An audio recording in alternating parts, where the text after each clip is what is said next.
why do you do it? What happens actually inside minds when you do sessions, individual sessions? What will happen to them?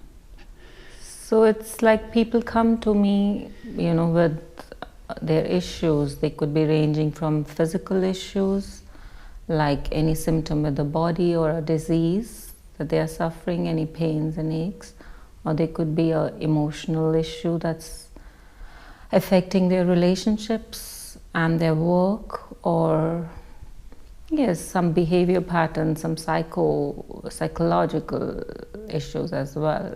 They are not able to change some addictions they have or behavior patterns. So these are the main reasons why people come to me. And you are going back in time to very early things in childhood. Yes. So the understanding, from where it comes from Osho, an enlightened mystic, and that's how I have received it from one of his closest disciples, and it's come to me from Osho. He says our body acts as an archive of our personal unconscious mind. And so what we do is each disease, for example, if you have any symptom, any disease in your life, is like an uncommunicated message from your unconscious mind, and it reveals through body symptoms, it reveals through emotions, and through your dreams. So it's like locating that in the body, and there's always a psycho-emotional core memory, where energy has not been expressed the way it was, and it's usually the first 7 years of your life, first 10 years of your lives, when you are more vulnerable as a child. So yes, we go back in time and we let the body talk, the body-mind talk, and receive the message. And as a result of it, once we use awareness and understanding as a bridge to go back, and once the message is received, once you have expressed those unexpressed psycho-emotional energy which was stuck there, healing happens, and as a result, harmony happens in your body, mind, soul system. So why all things inside are psycho-emotional? There are some how to say, or really we need to feel body and also mind at the same time. Why we need that? Because body and mind are not separate, they're together. Like our body is in our outer mind, if you want to say, and our mind is our inner body.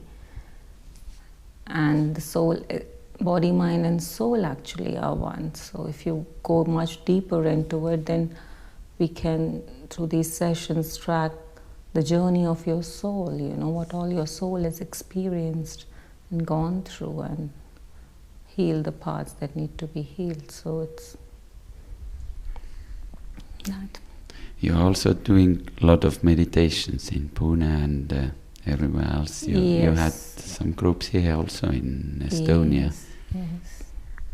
Yes, I do facilitate Osho meditations, and in Pune and all over the world, and in Estonia too I had that experience, as well as Osho meditative therapies, which are meditation, and they're usually ranging for about 2 hours or 3 hours every day, and the programs are from 1 week to 3 weeks they would range. And so they are meditation and therapy, so they are usually more non-communicative, they are more energy processes using different techniques, wherein you are in meditation and that meditation acts as a therapy as well. So I do that as well, and some of the groups that I do is about loving yourself, healing your life. So it's again working in a group environment with your issues. You can bring them in the group, your physical symptoms or your relationships issues, any issue with your work, anything with your life. and yourself, and also working with chakras, like energy centers in your body, and we do a lot of visualization, a lot of healing work, and a deep understanding of your bioenergy system about yourself. Also, I do a workshop on Bardo karmic past life healing, so going back even further from this life to past lives, yes. Yeah, I was also in group, and I saw a lot of differences in what way I was experiencing before in mono groups. Yes. We were working with colors and feelings a lot, and with past life and whatever. How it affects this life, how it connects, and how it's different from maybe if you compare it to what Mano is doing here in Estonia. So this is, I would say, like he's also working with emotions in the body and expressing them. So this is quite complementary, bringing more awareness and consciousness into from where it's starting, what's causing it. And so it complements, and you can say it's one step further to really see from where it is coming. And once that's seen, then the freeing happens. Once you consciously bring your consciousness into the unconsciousness, then it's not unconscious anymore. Then it's a conscious understanding, and your awareness grows and healing happens. Yes. Do you think that everyone who is coming into your session finally can succeed to get things into conscious mind back from back life?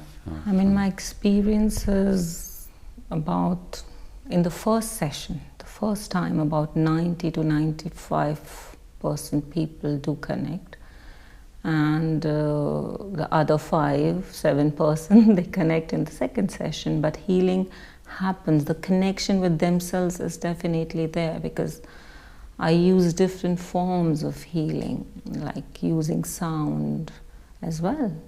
So simple techniques, simple methods. So when they make these sounds and chanting, so they do connect with themselves, and going to the past sometimes, back.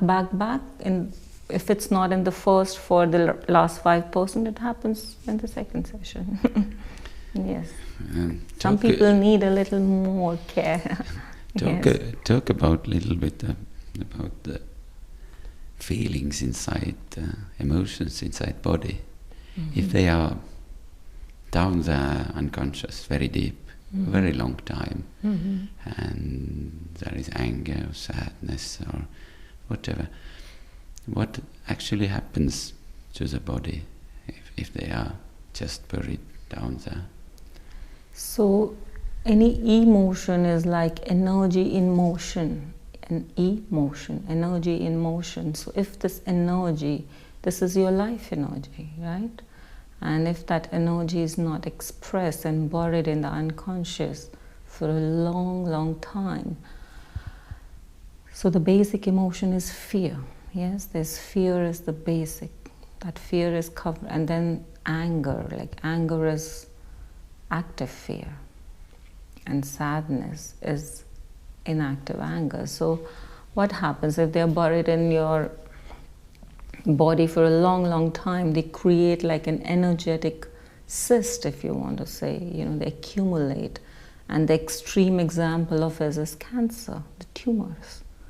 Tumors are what? They are a growth containing unexpressed emotions for a long time. So the extreme end of it, effect of it on the body could be cancer. So that's what happens. They create these cysts, which causes diseases. Can body become in panic or also in out of control? It can show in different ways for different people, depending upon what their psycho-emotional template is, if you want to say. So For some, it would be, in a way of panic attacks, epileptic, any kind of symptom it can give. For some people, it would be relationship problems. It would not affect the body so much in a way. If they are a more expressive type, it could be like, they will not have stable relationships. So it shows itself in different ways, but it will show.